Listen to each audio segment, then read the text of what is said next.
Welcome to Behind the Play, a video and podcast product of The Hoop Show that explores the lives of Geelong players past and present, as well as the off-field figures that are keeping us Geelong strong. And sometimes we get some really cool people from outside the Geelong sphere, from the other side of the fence. That look, they're decent people, so we got to embrace them and take them on board. And Jake, you are absolutely one of those people.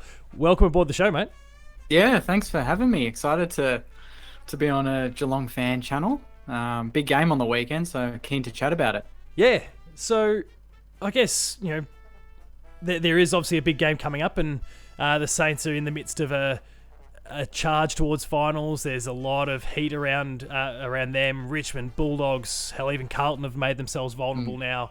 How do you see things shaping up? Obviously, we've got the game this weekend that we'll kind of, I guess, dive into a little bit more deeply shortly. But just, I guess, overall, how are you feeling about this charge towards the finals? Do you think they can hang on, because they are, sitting in there at the moment? Can they hold on to it? And more importantly, how many times have you messed with the AFL ladder predictor to see how things line up? That's an easier question to answer straight off the bat. I've only done it a couple of times since Today. The weekend's game. Yeah, today, in the last 30 minutes. Yeah. And funnily enough, it was not really the Bulldogs that affected us. It was Carlton's fixture that was equally as difficult as ours that I noticed. Because we've obviously got the Cats, we've got Brisbane, and then we've got Sydney. So the last three are three teams in the top five. Yeah. Very difficult. But they've also got Carlton's got Melbourne, and then I think they've got Brisbane this week. Yeah, and they've got Collingwood as well. So their form's a bit shaky. They could drop out. So I'm kind of pinning my hopes on Carlton dropping a few, and I see us needing to win 2 of 3 to really make a charge. If the opinions of a Geelong supporter is anything to go by whatsoever, and it may not be, but I've got Carlton falling out in my predictions at the moment. So there's the opportunity there. It's just I don't know. What's your take? Do you need to steal one of those games? Is it 2 of those games that the Saints need to pinch, or? I think our best bet is we need to win both games at Marvel to end the year. Yep. Brisbane at home, because Brisbane at the Gabba is pretty formidable and they're quite good there. Have lost maybe the one game there to Essendon this year. But outside of that, when they travel, they struggle. And we saw that at the MCG on Sunday, I think, against the Tigers. They had a big lead and choked. We almost did that as well, to be honest. You tried your best. We tried our best, but we got over the line in the end. And Sydney, again, in Sydney are very good, but away from home, not quite the same team. So I really do think that this weekend's just a free hit at Geelong. They're obviously the form team, and they're playing on their home deck where they never lose. And if you can steal it, then if we can steal it, great. It takes the pressure off the last 2 weeks, and maybe that just kind of releases the shackles, so to speak, and we can just go for it. Yeah.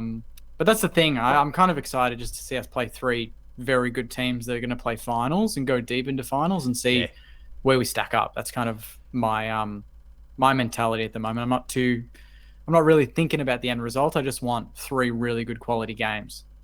Yeah, and I guess on top of that, there's obviously the more recent exciting news that Dan Hannebery's, after nearly a year, managed to get a game under his belt, and it was a pretty damn good game too at that. So, I mean, how are you feeling about how he's tracking now that he's back on the field, and what does that do for the chances? I think there's even talk that Dougal Howard might potentially be back this week for us as well. Yeah, so Dukes is a big one, obviously, because you've got Cameron and Hawkins, and I think Dukes has always actually been pretty good against someone like Hawkins. I think Cal Wilkie's handled Cameron pretty well previously, so they've both not really gotten off the leash in the last couple of times we've played you, which is good. Yeah, I can't think of a time where they've really broken away. That's a good point. Yeah, and Dan Hannebery, he's a much maligned figure at Moorabbin at the moment because of the fact that he hasn't played a lot of football. He's on a lot of money. The cost to get him, the sacrifice that we've had to make in terms of trading players out to afford him and everything. So that side of things is a bit of a negative still, but 27 and a goal on the weekend. And what I love is the leadership that he brings. He's a talker, and we're quite I'd like to think, an introverted team. Bit too introverted for me. I think that's the key part we need to change. And Dan Hannebery, seeing him bark orders to even Steely on the weekend, who is our captain, to not shy away from that. It's his first game back in 342 days, and for him to basically Steely do that, or mate, man up on that guy, do that. You see 10 Geelong players do that every week. Yeah. You don't see many Sainers, so I love that he's come in and he's really trying to drive that forward. It's big for us. That's a great point. And I mean, the captain is not immune from these things, despite the fact that they are, the leader and usually the best in that sort of area. They're not immune from making mistakes. So to have someone, and I mean, that's where good leadership teams and all that, those cultures sort of come into play. But to have people that are willing to point it out and remind them of what they should be doing, and maybe not get sucked into play here, or take this man, whatever the case is, like that's really important to have a highly functioning group and a group that is going to take you all the way. And I mean, maybe his arrival is the perfect timing in that sense. It just kind of helps structure up that leadership a little bit and tighten things up, and again, give you guys every possible chance of pitching that spot in the 8, and then who knows from there, I suppose. That's it. You just got to make it. And he's a very good ball user. That's one thing that, despite his age, that's the sort of skill that you could be 25, you could be 35. You always have foot skill. You may not have your pace or your size, that sort of thing, your sidestep, but you've always got that skill. And Dan Hannebery, like some of his kicks on the weekend to like Max King on the lead, forced Max King to actually lead for the footy. Yeah, he really does dictate the play, which is great. Yeah, and I mean, obviously that aggression towards the ball obviously is a huge deal as well. He's never shied from a contest, that's for sure. Yeah, it's a bit hard watching him go for the footy straight off the bat. Like first game back, and he's throwing his head over someone's legs and that sort of stuff. Just dial it back a little bit, mate. We don't want you to have another break. Yeah, watching his hamstring, like zooming in on that, making sure it doesn't snap. So one game down, but hopefully he can have another good one on the weekend. Yeah, hopefully he's just not having to chase after an Isaac Smith or a Max Holmes or someone like that and get himself in all sorts, because I think that could be the real test for the hamstring at some point. Absolutely. But we'll obviously wade into a bit more St Kilda stuff shortly, and St Kilda v Geelong and all those sorts of little elements shortly. But yourself, how did you come to fall in love with the game in the first place? Where did were you born with a footy in your hand, or did it take a little while? How did that first exposure to the game really kick things off for you? Yeah, it's funny. I wasn't really born with a footy in my hand. Like, it was mainly driven by my primary school friend, and his whole family was just mad Collingwood. So I kind of got anytime I went to the footy, it was just to go watch the Magpies. And this was, 01, 02, 03, when they were making grand finals. They were good. They were winning every game. So I went with him every week. They got me a signed Alan Didak shirt number 4. Because when I played juniors, I kind of played in a similar role to him. Yep. Got a nice little happy birthday Jake from Dids, which was cool. That's very cool. A couple of memberships. They just basically brought me into the family and took me to the footy. And it was weird. There was one time where it was Collingwood St Kilda, and obviously Collingwood smashed us because we were so poor back then. And I just felt like I don't know, I just wanted St Kilda to do well in that game. And I'm like, I go to Collingwood games every week, but feel emotional towards St Kilda losing. Like I'm more upset when they lose.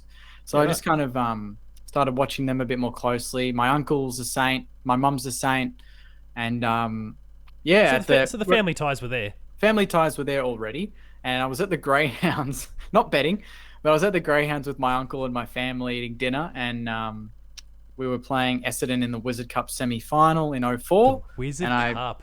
Yeah, the one we won that. You bet. Yeah, I think you beat us. We beat the Cats, in a really good grand final.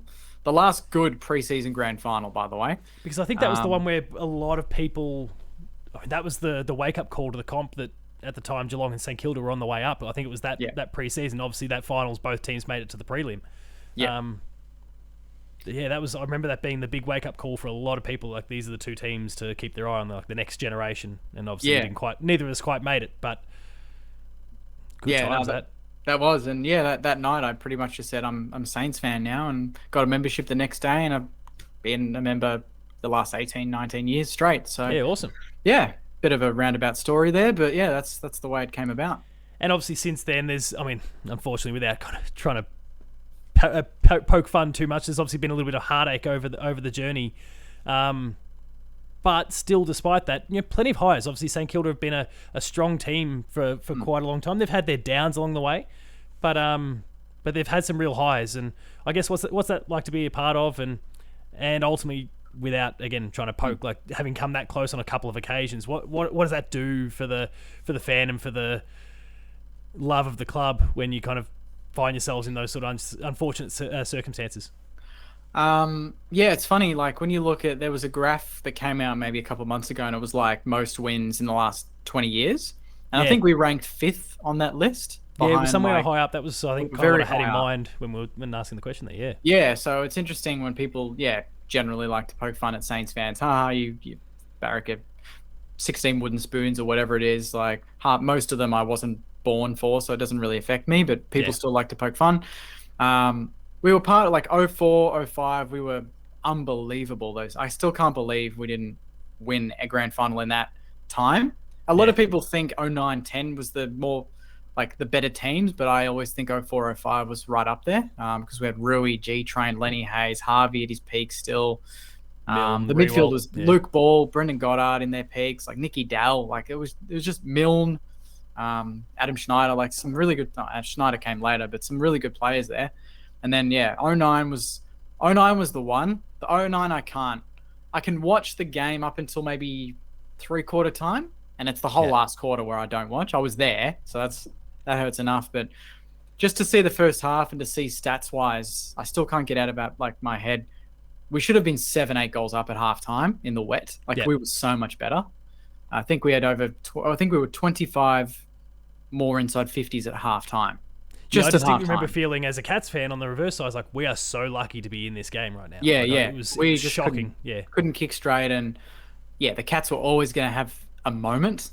And unfortunately, that moment was right at the end of the game. And Chapman, and you hadn't put us away first. Yeah. Yeah, all we needed to do was just kick straight in that third term and the game would have been done. But then 2010, I think it was almost again, but we would have snatched it. Collingwood were the best team all year. That's the difference. We fought back in that draw, and then they followed up the next week and proved why they were the best team.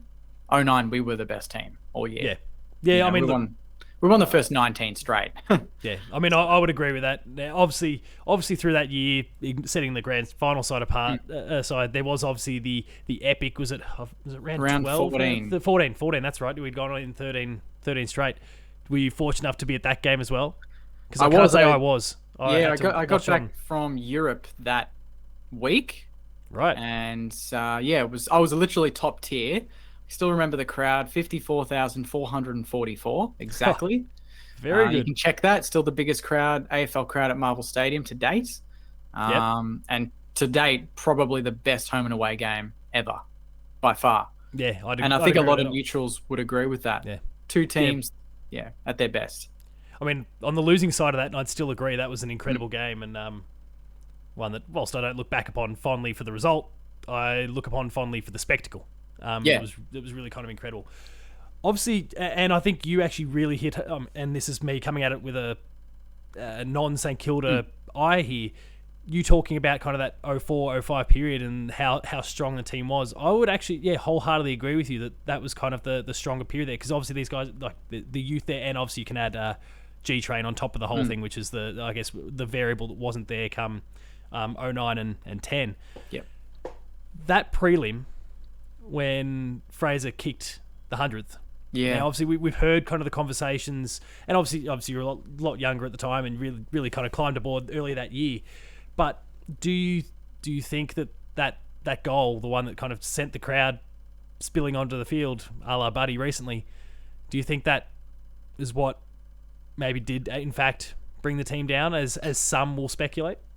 Yeah, I mean, it was so early in the game that Port, obviously, I think they were the top team or one of the best teams that year anyway. So they would have had their time. They would have had their moments in that game anyway.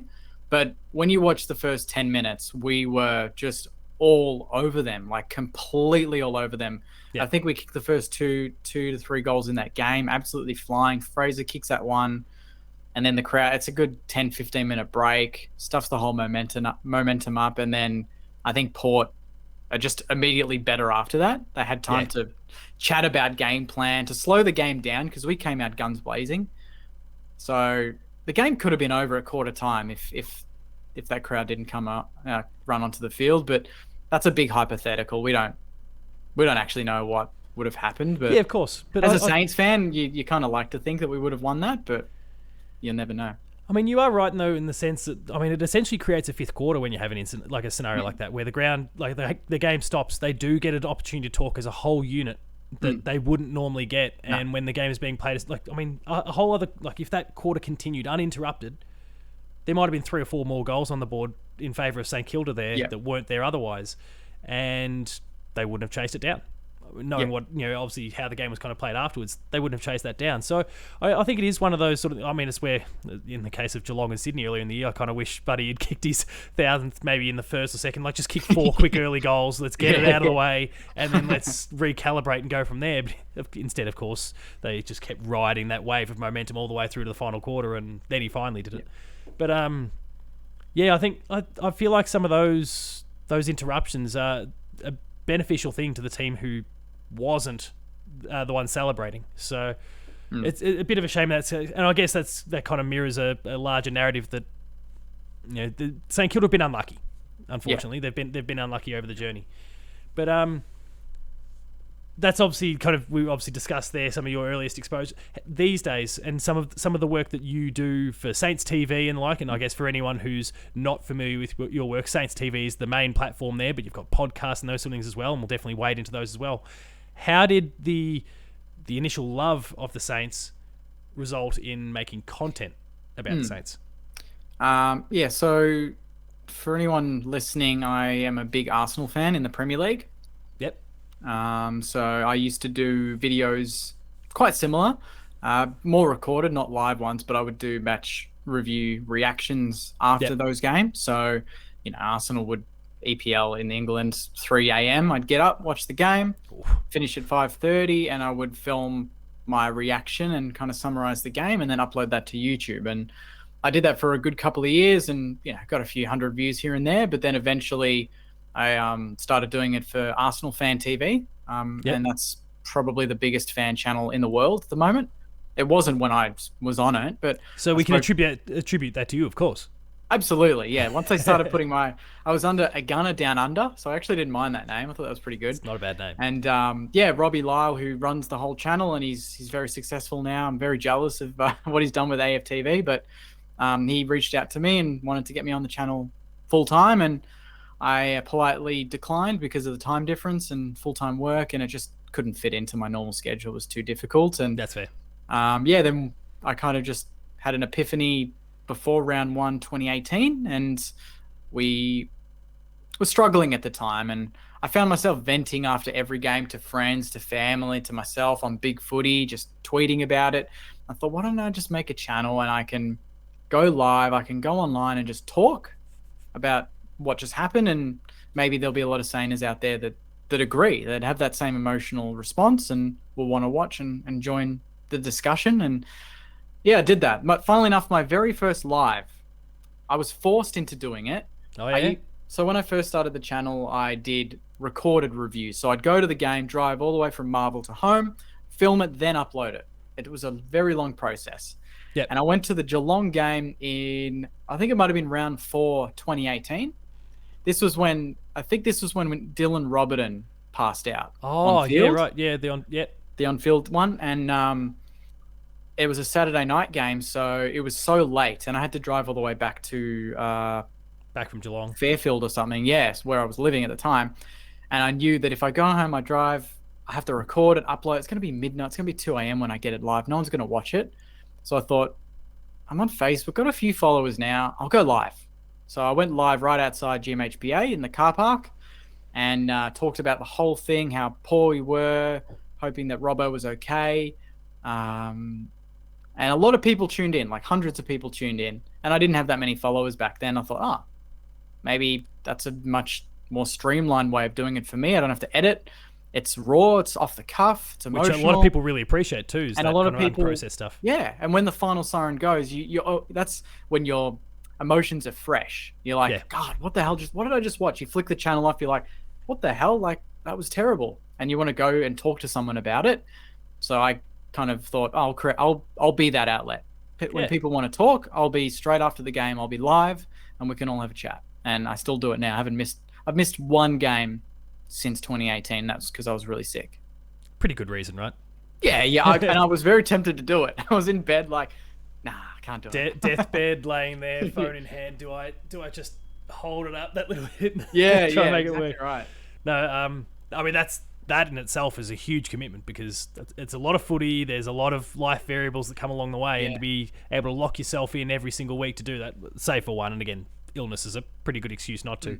Like that's a really awesome feat, and 100% should be celebrated. And that's why I think that sort of commitment to the cause is the sort of thing that in any area of kind of content creation, whether it's about footy or whatever your thing might be, that sort of predictability, I guess, for a community is one of the most important things. If they know that you're going to be there, obviously in the case of the AFL space, and I guess any sport, the time of the game can vary a little bit, but when the game ends, you're there.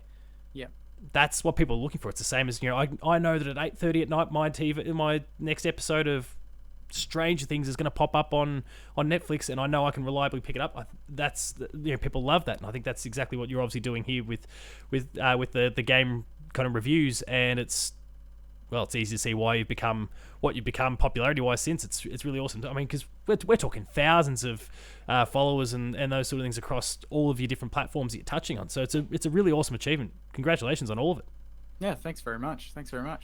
And there is obviously the podcast as well, which in terms of, I mean, we're obviously talking about the raw nature of the post games.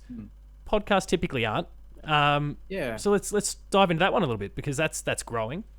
Yeah, no, that's going really well. We started that. It was actually a great time to do it. We started it right at the start of 2020. So an agency reached out to me. I never even thought about it before. I had a podcast stream, but I would just upload the audio of my previews and reviews for people to listen to if they couldn't watch it on Facebook. So I thought that'd be good. And then an agency reached out and said, we love what you do. We think we'd get you into a studio and you'd be really good. Just find a couple of Sainers, mates or strangers that we can do some trial episodes if you've got good chemistry. And funnily enough, I picked who is now the host, Joycey, who I used to play football with. And funnily enough, I didn't know at the time, but he's like an audio engineer. He's a musician. He knows how to record, edit. He knows microphones. He knows all that stuff. So he's basically the producer of the show as well.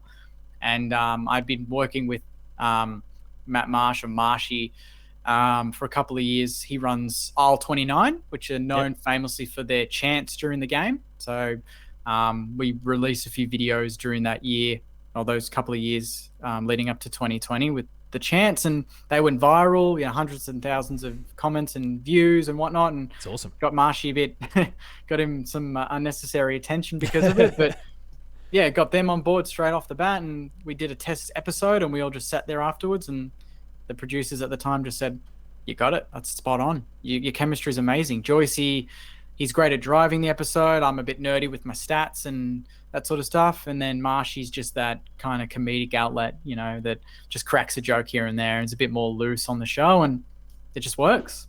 And I mean, for most podcasts, especially if it's kind of a trio of people, you do need those kind of core pillars, the humor, the more focused elements, and then obviously your key drivers. So it sounds like day one you've managed to get all those pillars together and it's worked out perfectly. And I guess you hit on the stats component there, and for anyone who has their doubts, don't forget that he managed to Jake managed to recall that crowd number from 2009 sorry, all over again,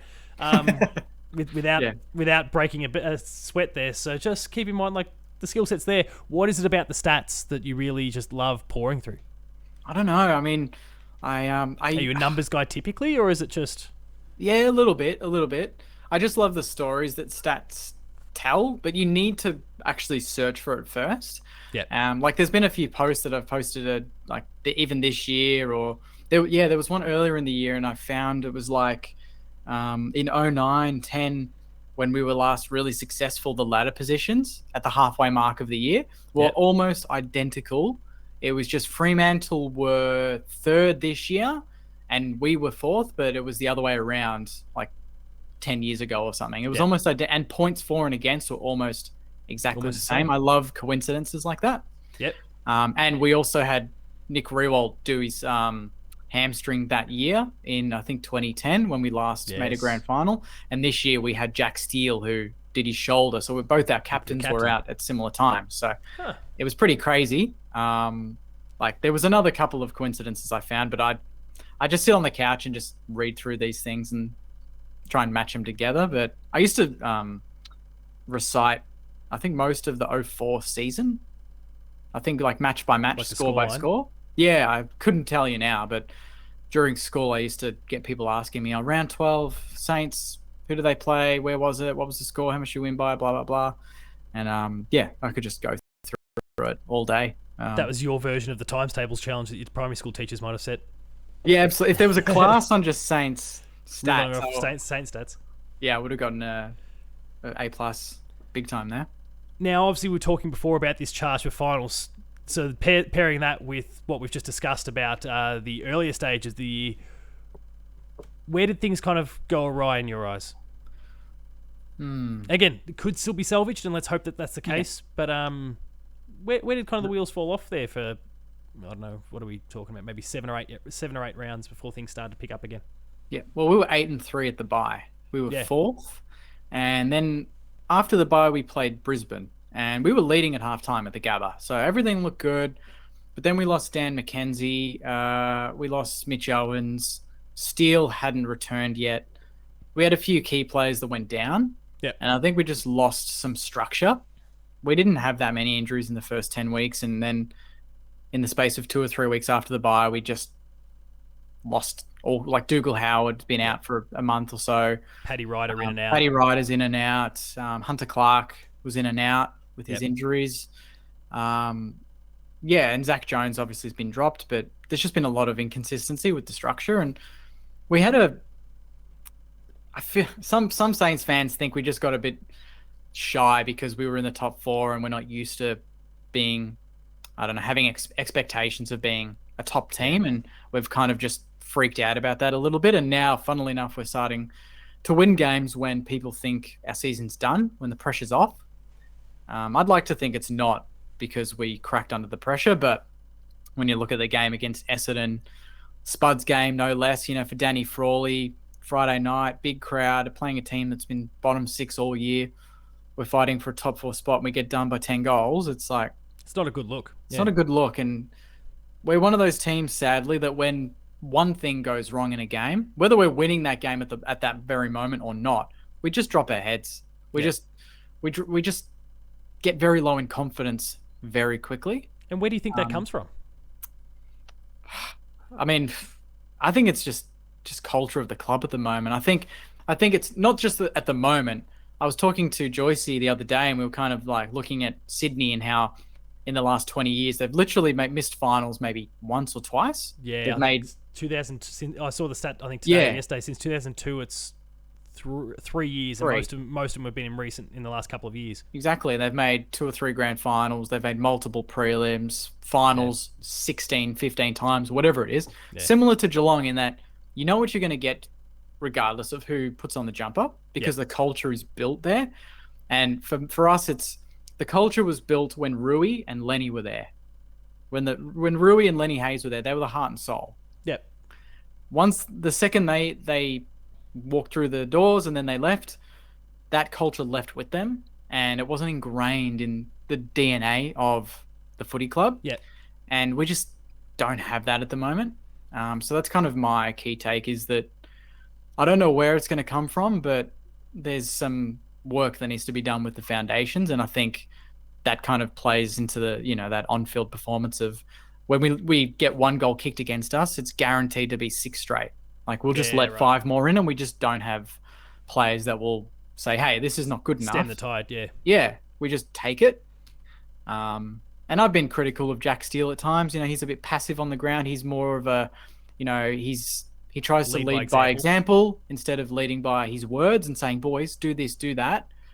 Whereas Rui back in the day, and it's unfair for Steely to be compared to Nick Riewoldt as a captain this early, but Rui led by example, but he was, any player that played with him, he wasn't like it. Better for it. He was better. Yeah, they were better for it because he expected the absolute best from everyone. Yeah, whether you were a D grader, whether you were Andrew McWalter, who he played in grand finals. Yeah. He was a very serviceable player because he knew that Rui expected his best. Yeah. And they get the best out of each other as a result. They get the best out of each other, and I just don't think we do that consistently.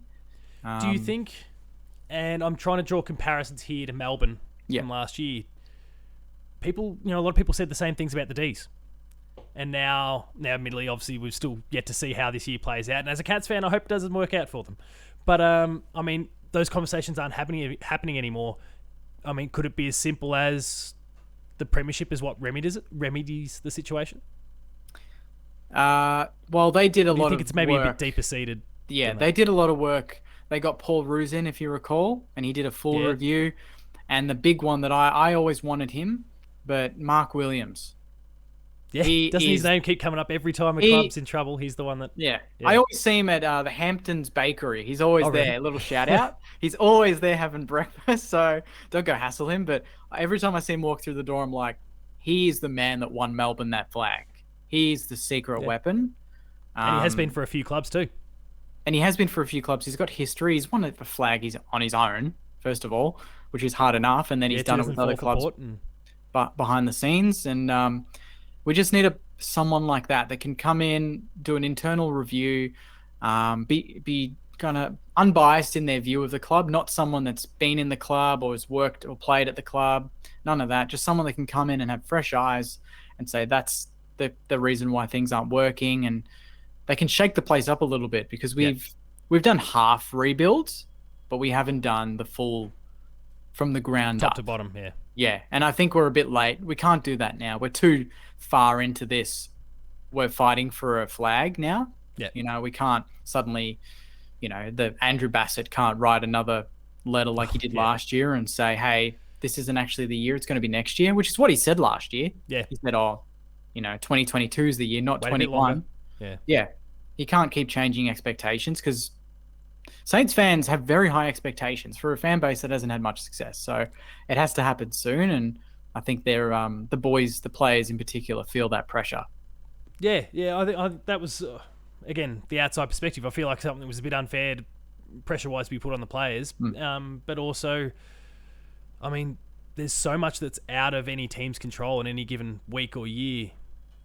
To narrow it to 1 year is really, I don't know. It doesn't feel like a smart way to deliver a message. No, and that's kind of one little pet peeve of Saints fans is we've been promised a lot. There was I think there was the road to 2018 or something where that was supposed to be the year, or 2018 to 2020 was our prime year, and 18 we started the year well and then fell away. In 19 we were again started well, and then we sacked our coach, got Rats in, and early form with Ratton was really great. But this year we've still got a bit of our up and down same issues. Yeah, up and down, big losses against teams we should be beating, and not clearly a finals bound team. We're almost there, but we're just that 7 to 10 mark on the ladder, which we want to be higher. Yeah, for sure. Now, obviously, we've touched on Choco. Yep. The on-field side, is there something to you that is kind of clearly missing? For example, I mean, obviously we hear all the talk about Jordan De Goey, and I suppose it's our two clubs that tend to find ourselves in that conversation at the moment.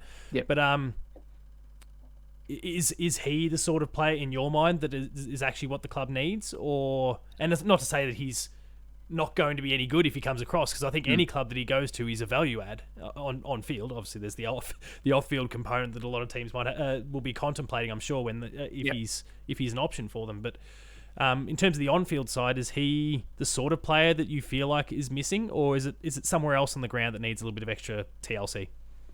No, he's the type of player that he would be a great asset. That explosive player that can not only play midfield and get 25 possessions, but he can go forward and kick 5 or 6 goals. Jake Stringer's one, Dusty Martin's that build. Obviously, Dusty's the prototype mid forward.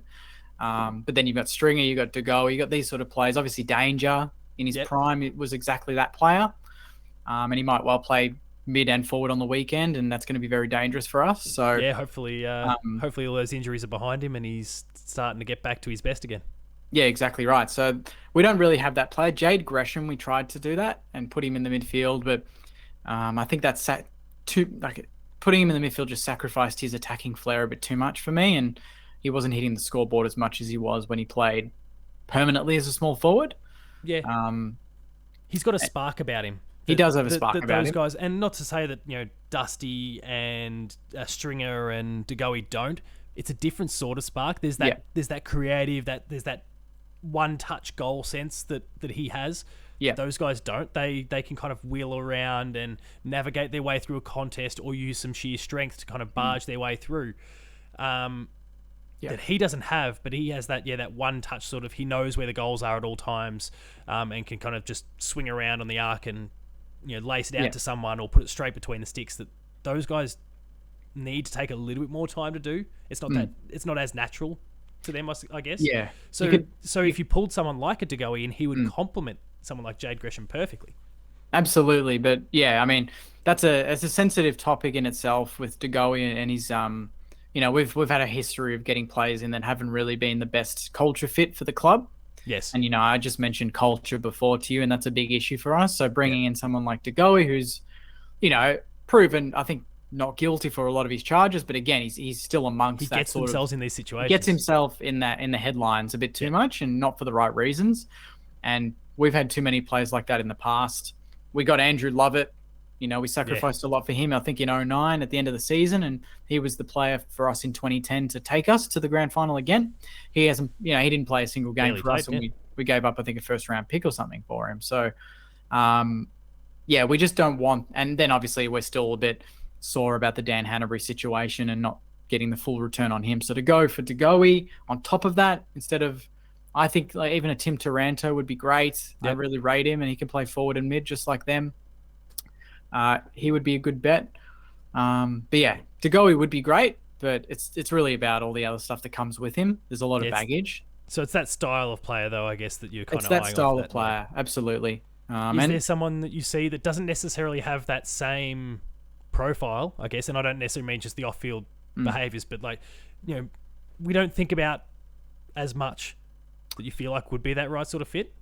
Because we've obviously touched on some of the highest profile ones. Again, De Goey, Stringer, Dusty, Danger. Is there someone else out there that you kind of got an eye on that you just, geez, I wouldn't mind getting that one. He brings that skill set, but without the baggage.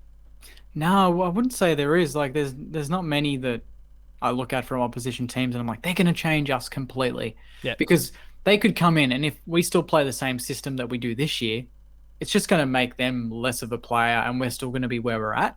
It's really about the way we play, the way we deliver the ball to, like Max King in a team that can actually kick to him on the lead and open up the forward line will be an absolute superstar. But at the moment, the way we treat him is we bomb it to him when he's not looking. He's not leading.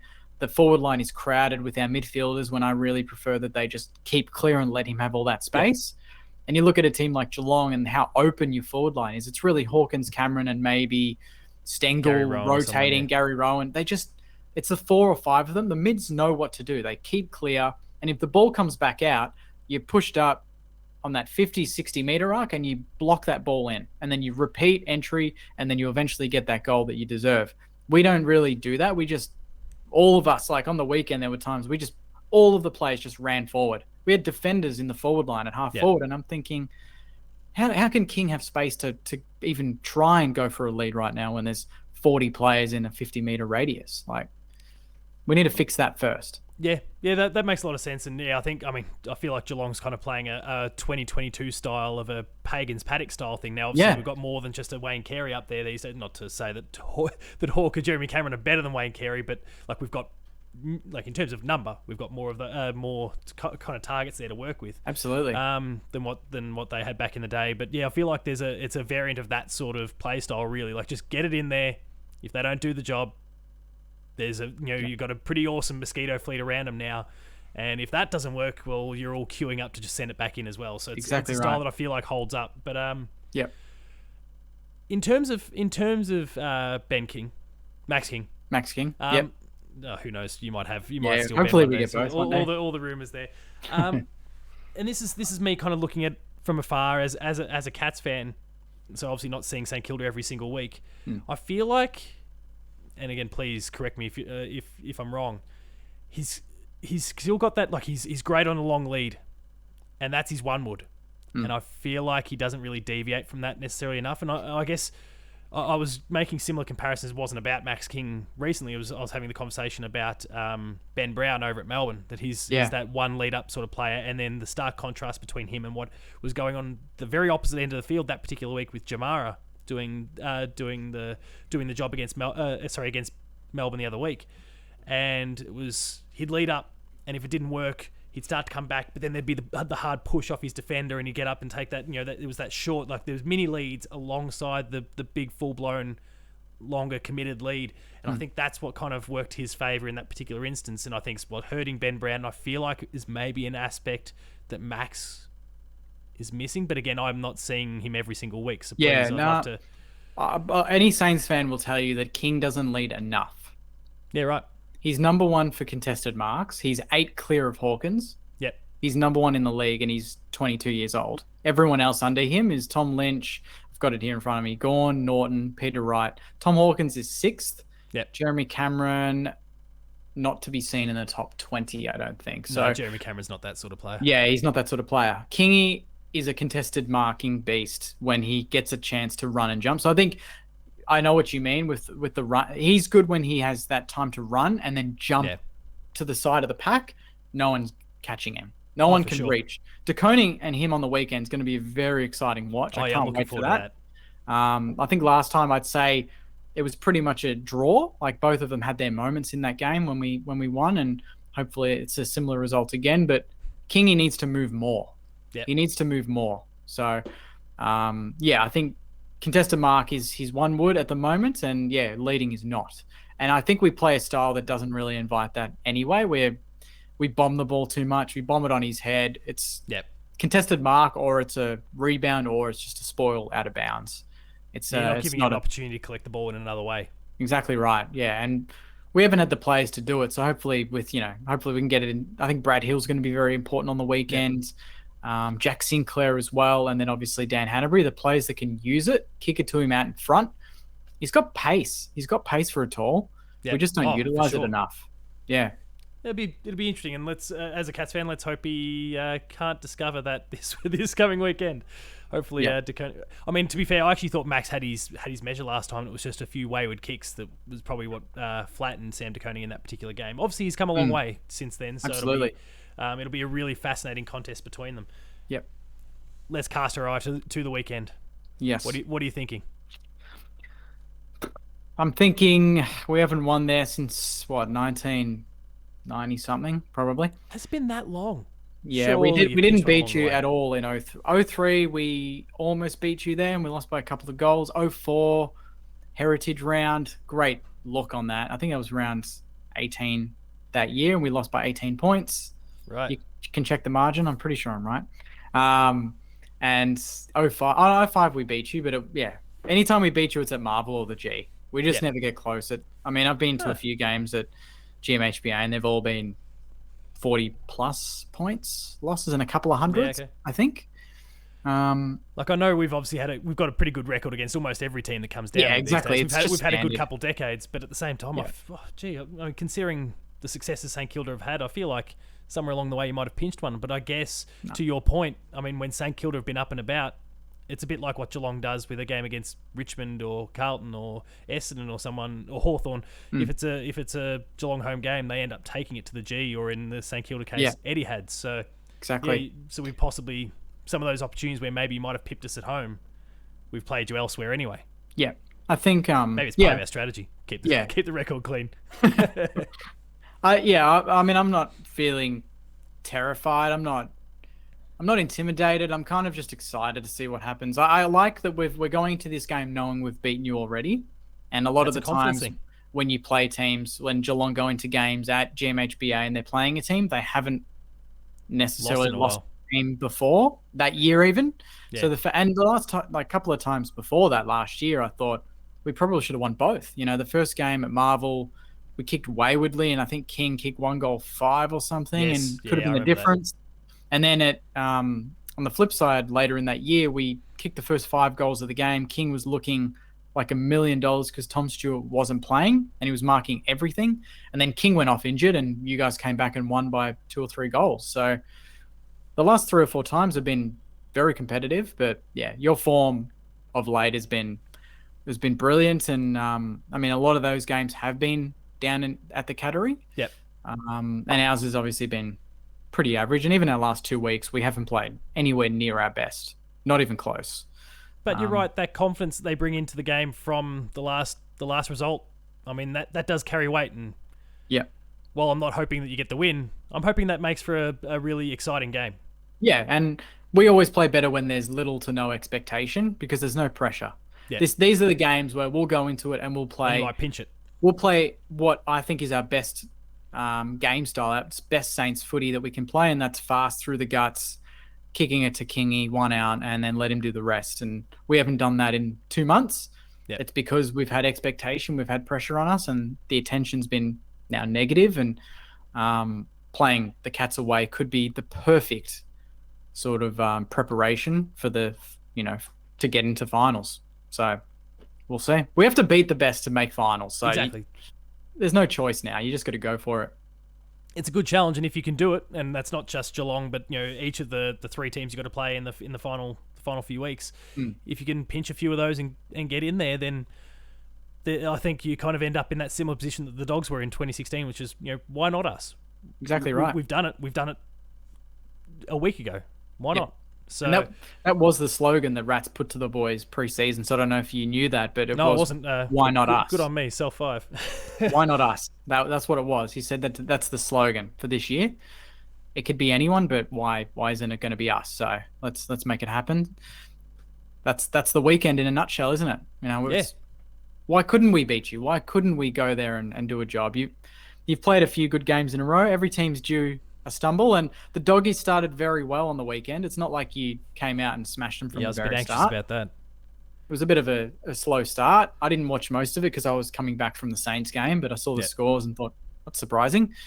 And then you just tighten the screws, and it was mainly that third quarter burst in the first 15 minutes. That was the difference. Yeah, I mean, I unfortunately couldn't be there at the game and couldn't even be on the couch to watch it for a while. I was at a gig on Saturday night. Yeah. And I flicked my phone open and I saw the scores during the first quarter. What is this? This is not how we're supposed to be celebrating Joel's 350th. Yeah. Nearly down tools and decided to go home at that point. But glad they, as you said, tightened the screws and everything started to swing into gear and, well, we got over the line.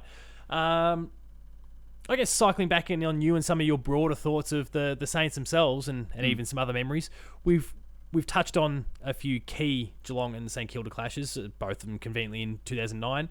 Yep. But do you have any other games that you think about one way or the other when it comes to Geelong v St Kilda?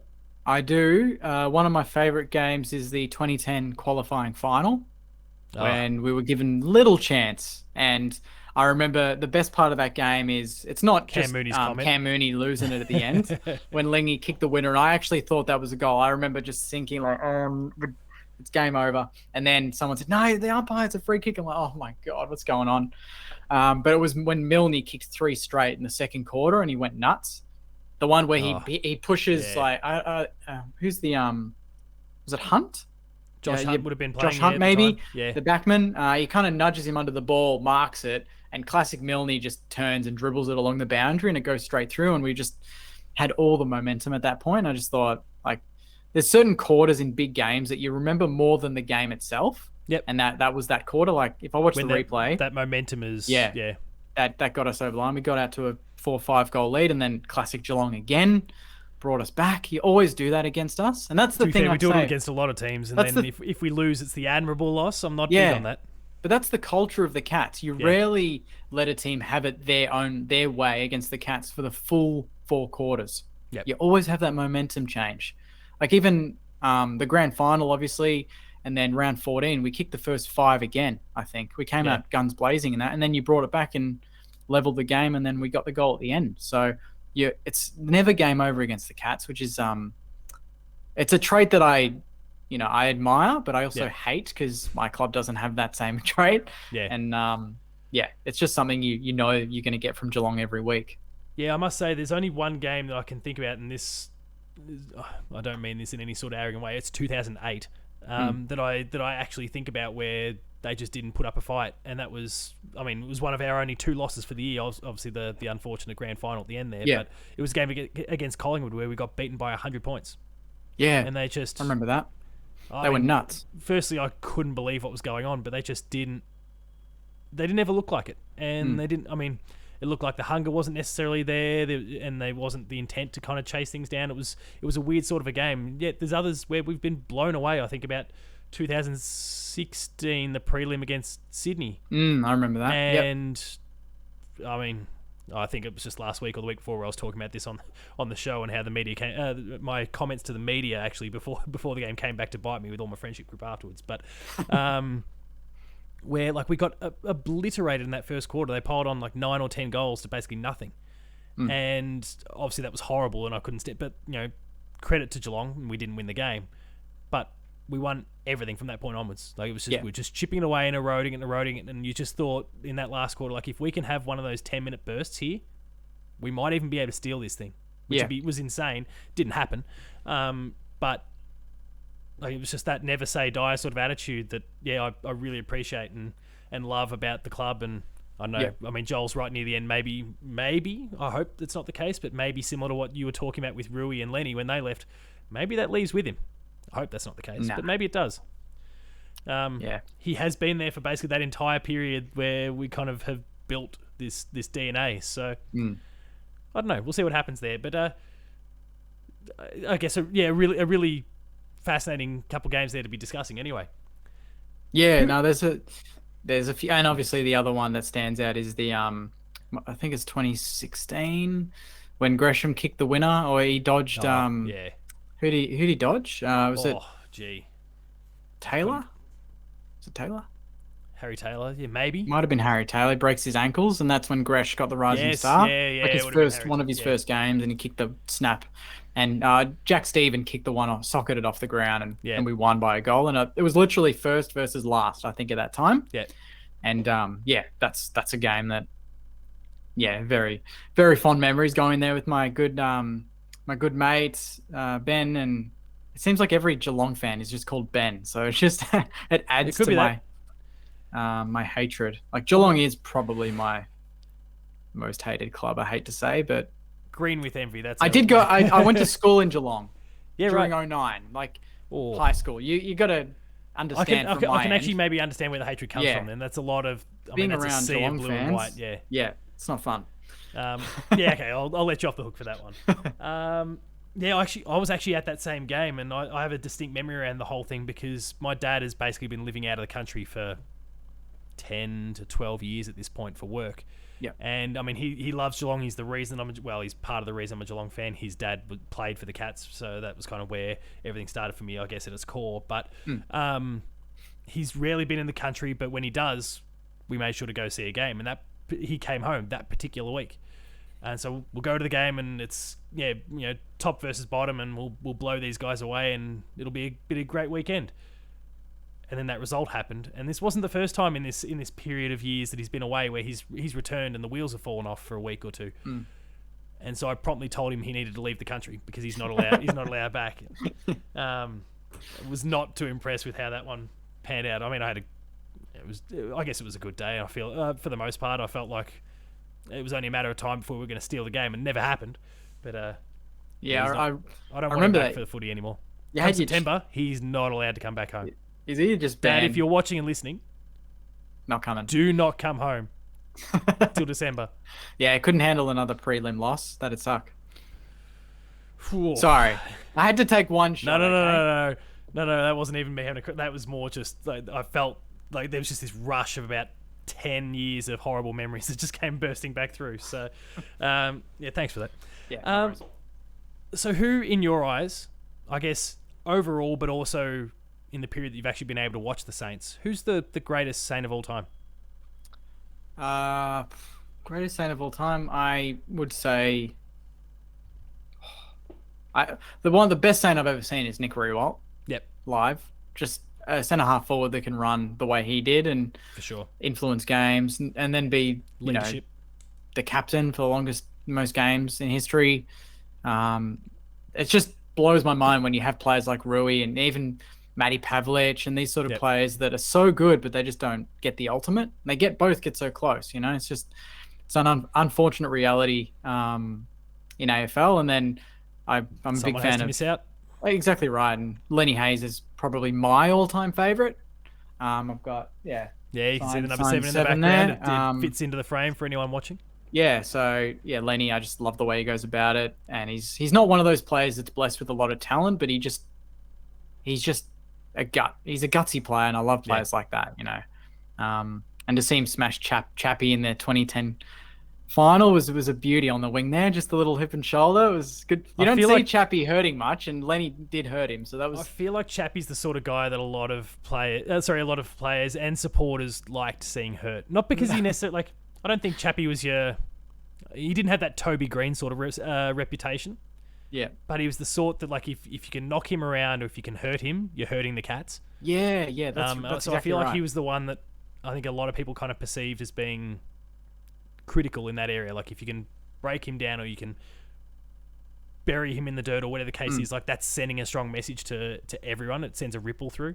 Yeah. And especially when it's the player like Lenny Hayes doing it to him, then we lift as well. You're like, all right, Lenny's on. The rest of us better get on board. So Jump on his shoulders and let's go for the ride.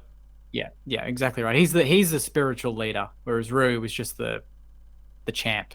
Yeah. And obviously with incredible leadership himself. Exactly. Now, I know we've just spoken about how you're not exactly a fan of the Cats. Yep. But flipping the script a little bit and that you being that kind of outside observer, who's the best Cat that you've seen? It's got to be Gary Ablett Jr., doesn't it? Absolute freak. I mean, Yeah. he's the one player that anytime we played the Cats, I mean, there were a lot of good players, like even Stevie J, I just like, don't get the ball near him in the forward line because it's a goal. just make He'll something either happen. set up a goal or he'll kick one himself. It was Yeah. always goals for Stevie J. But Actually, that's a really important thing that you touched on there. I think a lot of things that even the Cats fans kind of lose sight of. The number of The goal assists. assists isn't insane for Stevie J.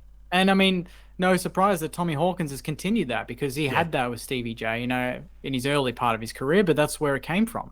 Yeah, I'd agree. But yeah, I think just Gaz, anytime he got the ball within 60, you're just like, nah, this ain't good. Trouble. This ain't good. He's going to kick it. He'll kick the goal from 55, 60 off one step, or again, he'll just make Lace something out. out of nothing. Yeah. There's just some of these players just have auras when you go to a game and you're like, we've got to stop him and then we'll win. But if we don't, it's over. game over. Yeah. Even in 09 when we played you in that round 14 game, I think Stevie J was a laid out. And I remember thinking, That's I think our we chance. got this. I think we got this now. Because he was, it's one player, but in a game so tight against two top teams, having one star forward out, it's a big Makes difference. all the difference. Yeah, For sure. I think Milburn played forward a little bit in that game too. I remember he kicked a goal in the last quarter. Dasher. It's been a while since I thought Yeah. about him. Milburn. You're probably kicked- right. You're probably right. He was a bit of a swingman every now and Yeah, then. but yeah, Gaz was top of the tree for me. No, that's fair. Yeah. Looking at the Saints. Yep. And obviously we've touched on the likes of Jack and Max and some of the current stars. Who's that next gen player that maybe we've especially for those of us like myself who aren't Saints fans may not have necessarily seen yet. Who's that next one that we should all be keeping an eye on? He's only in his first season, but I'm confident in saying that Marcus Winhager will be a very, very, very good player. Yeah, he What could is it well about be the him? best. Sorry, what was that? What is it about him?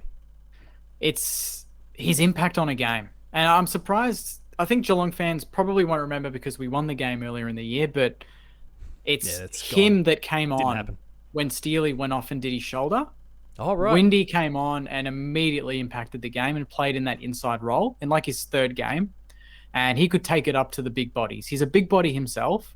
He's got pace. He's a great kick, and he's very, very aggressive. He reminds me of a young Jack Steele. And he tagged Tim Kelly last week and kept Tim Kelly to 4 disposals in 84% game time and had 23 of his own. Yeah, I was shocked when I saw that. And I mean, I didn't realise that Windhager was the one that was actually tagging him. But I looked on, saw 4 disposals, and like, oh, he must have gotten injured because Tim Kelly doesn't do that. Played a full game. I was blown away. Windy got 23 of his own, and I think he only was pipped for the Rising Star because that was the same round that Jamara kicked 5 against Melbourne, and otherwise he would have got it. But I think Windy's going to be a very special player. No, that's awesome. Like a nice deep cut for any Cats fan because the name obviously hasn't popped up on the radar all that much. And one certainly to keep an eye out for. You should remember in the draft you bid on him, and then we took him. He was one of our academy players. You bid it. it was the Cats that wanted Marcus Winhager, and we then matched the bid and took him. So that says everything. That even the Cats were keeping a very close eye on him and wanted him.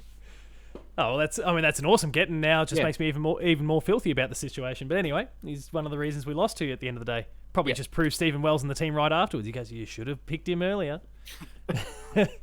And I guess finally, we've kind of touched on this a little bit. The 2022 outlook. Can you make it? Of course. Will you make it?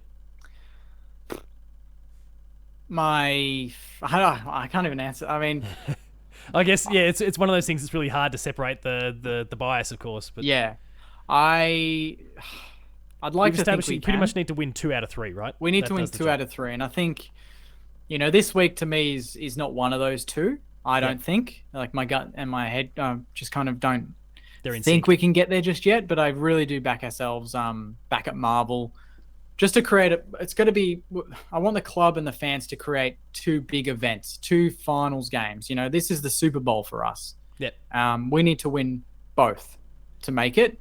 Get to the game. We need to get a full house at Marvel, intimidate Brisbane supporters, intimidate Sydney fans, and that's where we get the wins. If we win this weekend, the season is obviously alive and it's on, and we just need to win one of the 2. But this weekend, it's a free hit to get preparation for those 2 big games. Play how we want to play against Brisbane and Sydney this weekend and see if it stacks up. Yeah, no, that's fair. And I mean, look, I hope you don't beat us, but I hope you can steal the 2 out of the 3. I hope you can roll the other 2. Firstly, as a Cats fan that would like to have Sydney nowhere near us.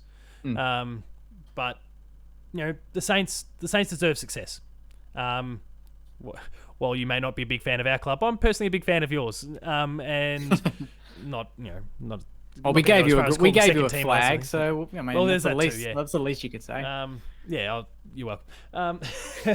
So I mean, I'd like to see the club successful. There's a lot of really great people there, and the list does look really good. It's just, I think some of the reasons you cited before, that things just haven't quite clicked, but you can see the potential there. It's just a matter of, will it all come together in the right way? So maybe grab Choco in the postseason, maybe a De Goey without a dodgy behaviour record, and who knows after that. Let's suppose St Kilda doesn't make it, just for the sake of this argument. Who's the team? And don't just say Geelong because you're on a Geelong show. You're off the hook there. There's no pressure. To win the flag? Who's the team that does the job in the end? Is it the D's? Do they go back to back? Do the Cats get there? Is it Sydney, Brisbane? Yeah, Freo? I mean, I shouldn't dismiss Collingwood considering the form they're in. Yeah, funnily enough, Collingwood are just, especially with their history of winning close games, they just know how to fight it out, and you need that in finals. Yeah, this will be an interesting one for them this week.